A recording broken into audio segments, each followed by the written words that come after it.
Roxy is joining us today. I'm doing a mass filming day so I can get all of the 12 days of madness out to you this month. So, hello Roxy, you heard your name, did you? You excited about the 12 days of madness? I am. I've got some underwear on my bed, that's a good start. I just filmed the gift guide, so that's why. Hi, hi. So welcome back to the 12 days of Christmas. Roxy says hello. Today we're going to be showing you some DIY Christmas hacks that you can try for decorations and when you're having parties and having people over. There's lots of fun things involved, so let's get straight into it. So the first thing that Hello! Roxy is so desperate for attention, look at her. No, you've got to leave me alone now. I've got to film the video. So the first thing is recycled wrapping paper. I've done this for the last few years and basically I just save any paper that comes through. Yes, Roxy, I do. I swear, I promise. Basically all I do is every time I get a delivery which has brown paper in it, I save the paper, put it in a bag and store it away for Christmas. It means that that stuff isn't ended up in recycling, you can reuse it a few more times and it saves you having to go out and buy wrapping paper. Plus, I really like the aesthetic and the look of brown paper over coloured wrapping paper. Let's make that trendy, let's make recycled wrapping paper trendy. And yeah, even the creases I feel like add to it. You can also use material, it doesn't have to be paper, if you have any scrap material, or maybe if you have an old t-shirt or an old thing you're not going to use anymore and you can't really donate it, you could use that to wrap it and just tie it. You can also use a scarf to wrap presents in and that's kind of like an additional gift. Or you can use an old bag, so sometimes you get stuff when you go to the shops in like a paper bag and you can reuse that. Sometimes it's nice to reuse that rather than getting a new one. And what I sometimes do is we'll cover the logo with something Christmassy, maybe get another piece of paper and cut out a Christmas tree or get a piece of card and write Happy Christmas on it so the branding isn't on there. But also I feel like a lot of people just rip their presents open and don't really care, so it's not that much of a problem. If you decorate it with some Christmassy things, they probably won't notice. Second is foraging your decorations rather than buying them. So at the weekend we did some wreath making and it was really fun to come together, make a wreath, make that decoration out of forage stuff from my parents' garden. We got everything from the garden and they turned out so beautifully. So I really recommend you did this as well.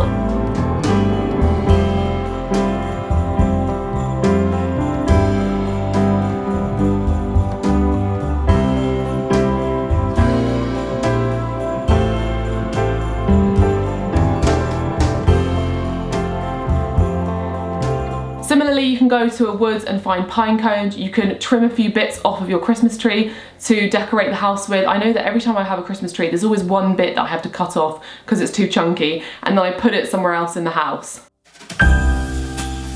Also, one of my favourite things to do at Christmas time for as long as I can remember is to go and get holly. So I go with my family with a big bag and trimmers and just trim loads of holly and decorate the house with it. It looks better than any other decoration because it just is bringing the outside in and it's so festive.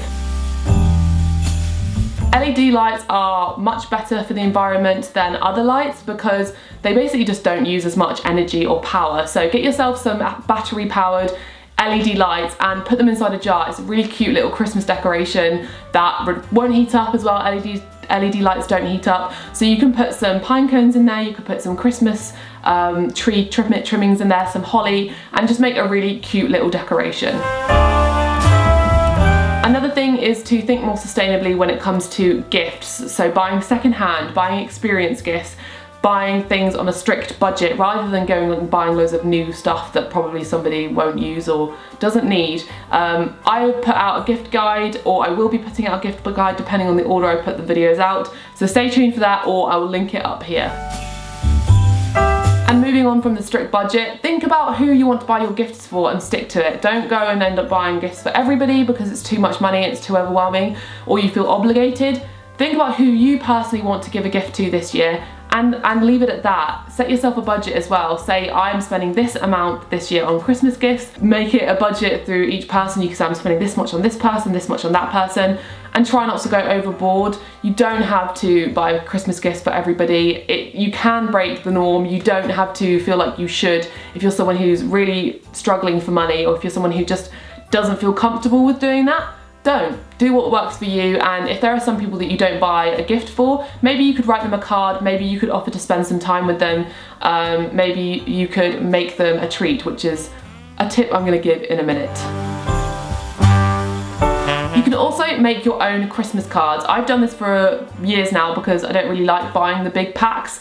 I've never been somebody to buy loads of Christmas cards and give them to everybody. That's kind of a bad thing sometimes because I feel like I don't send cards to a lot of my family, but I don't know, it might be a personality thing, but I always make a Christmas card for my mum, my dad, my sister, and Alex, and also my auntie if she's coming over on Christmas Day. So whoever's there on Christmas Day with me, I try and make a Christmas card for. I'm very lucky that my mum has an amazing stash of art supplies that I can make my way through. So if you're someone who has lots of art supplies, or you know someone who does, go and make some Christmas cards. You could always do it with them. The way I usually do it is I think of an idea, I'm like, I want it to look this way, and a lot of the time what I do is I Google like Santa illustration or reindeer outline, and I find something really simple and copy it from Google, and then I just do a really nice font. And the same with that, I'll go on like DeFont or something and type in Happy Christmas or Merry Christmas and find a font that I like and just copy it.